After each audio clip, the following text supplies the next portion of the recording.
Hello everyone, welcome back to my channel. We are reading the mystery,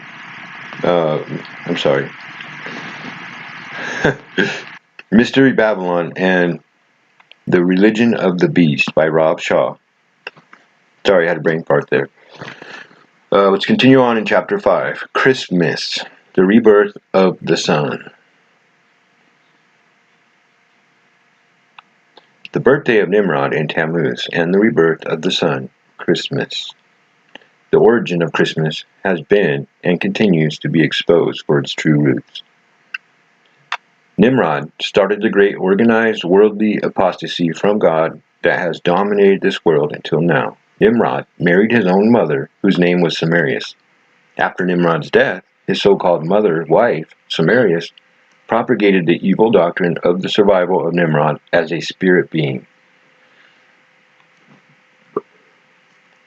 She claimed a full-grown evergreen tree sprang overnight from a dead tree stump, which symbolized the springing forth unto new life of the dead Nimrod. On each anniversary of his birth, she claimed Nimrod would visit the evergreen tree and leave gifts upon it. December 25th was the birthday of Nimrod. This is the real origin of the Christmas tree. The Plain Truth About Christmas by David J. Stewart. Traditionally, a Yule log was burned in the fireplace on Christmas Eve, and during the night, as the log's embers died, they appeared in the room as if by magic, a Christmas tree surrounded by gifts. The Yule log represented the sun god Nimrod, and the Christmas tree represented himself, resurrected as his own son, Tammuz. Wow. After Armageddon, chapter 4, where do we get our ideas? By John Sarkat. The actual identity of Santa Claus is Nimrod himself. The Xmas tree is his memorial to him. We see Nimrod in a long white beard, clearly pictured with a Christmas tree, and even a reindeer as early as 2000 BC. Yes, 2,000 years before Christianity was ever created. Nimrod to find ancient Nineveh artifact. Nimrod and Santa trees. See the comparison? Wow. Long beard, holding reindeer, holding Christmas tree. Nimrod's birthday, December 25th, circa 2000 BC. Insane. Christmas, being the birthday of Jesus, has its origins in the Babylonian mystery religion. In order to secure her reign as queen of Babylon after Nimrod's death, Semiramis had to devise a way of keeping the spirit of Nimrod alive. She had already deified Nimrod as Baal, the sun god, but needed Nimrod to return to the people. Semiramis consulted her astrologers, who told her that the sun dies on December 21st, the shortest day of the year. But then it begins to come back to life again on the eve of December 24th, as the days begin to grow longer. In paganism, this is what is known as the winter solstice, which falls on December 21st, when the earth is the furthest away from the sun. On December 24th, the earth begins to rotate back around the sun and comes closer to the sun. But the pagans did not know this in earlier times before science and telescopes. These pagans in Babylon thought that the sun died on December 21st, and then it began to resurrect on the eve of December 24th, and then it made its full rebirth on December 25th. They believed this to be the birthday of Nimrod, or Baal, the sun god. Using astrology as her guide, Semiramis became pregnant on around March 25th, 9 months from December 25th, and then she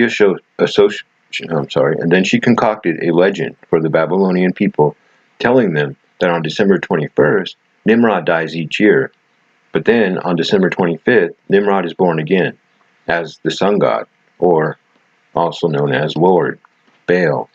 Hence, on December 25th, the sun god is celebrated around the world with many different names.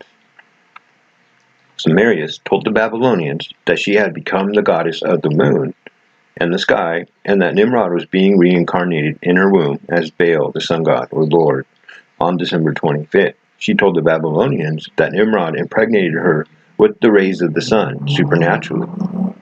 And Nimrod reincarnated himself as her new son Tammuz on December 25th. Her new son was named Tammuz according to Ezekiel 8:14, or generically he was called Baal, which means Lord, or husband.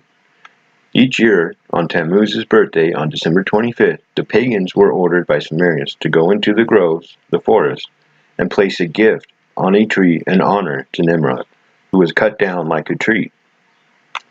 They were also ordered to cut down an evergreen tree, take it into their homes, and decorate it with silver and gold balls to symbolize Nimrod's testicles. Wow, that's pretty interesting. Trees and branches became symbols of Nimrod because Nimrod was cut down by Shem, the son of Noah, who placed a bounty hunt on his life. The book of Jasher tells us that it was Esau, the son of Jacob, who actually killed Nimrod. Hence, a tree stump became a place of honoring him. As the scriptures speak of the pagans going into the groves or the forest and cutting down a tree, decorating it, and propping it up so that it will not totter. The Two Babylons by Alexander Hyssop. How was Christmas passed down to us in Christianity? In the pagan Roman society, they instituted the Saturnalia in the honor of the god Saturn. It was a lawless celebration held on December 21st, the birthday of Tammuz and rebirth of Nimrod.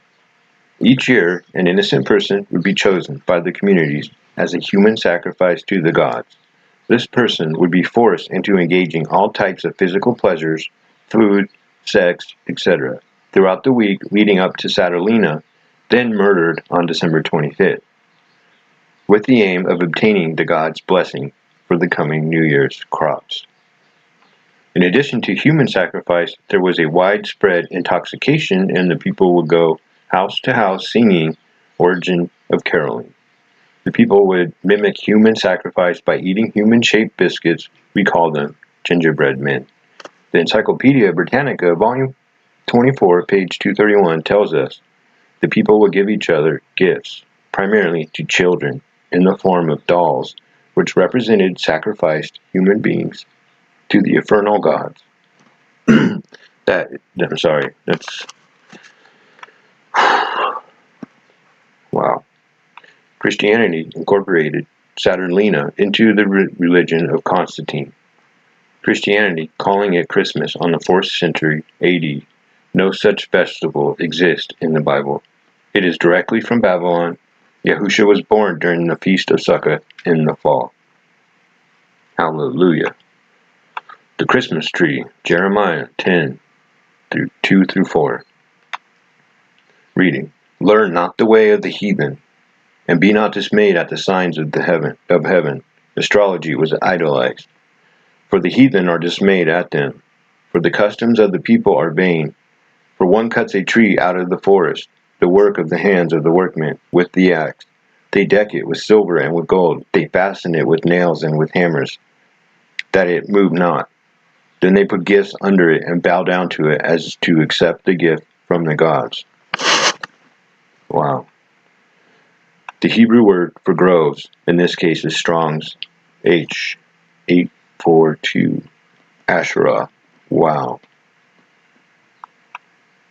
Asherah, groves, for idol worship, a Babylonian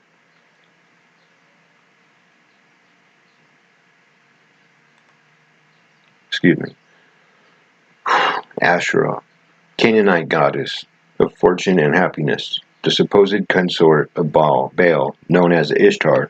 Her images, the goddesses, her images, sacred trees or poles set up near an altar. The Washington Monument. The origin of the Xmas tree or Christmas tree.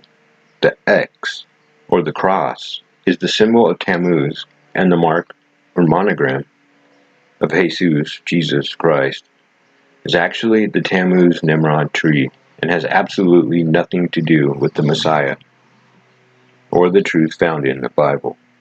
The Christmas tree or Xmas tree was a central figure in the Babylonian religion, with a snake wrapped around a tree trunk. The garland? We now, of course, don't have snakes around our tree. We have garland. But let us not be so naive to think Yahuwah approves of such ignorance and worship founded in Babylonian paganism.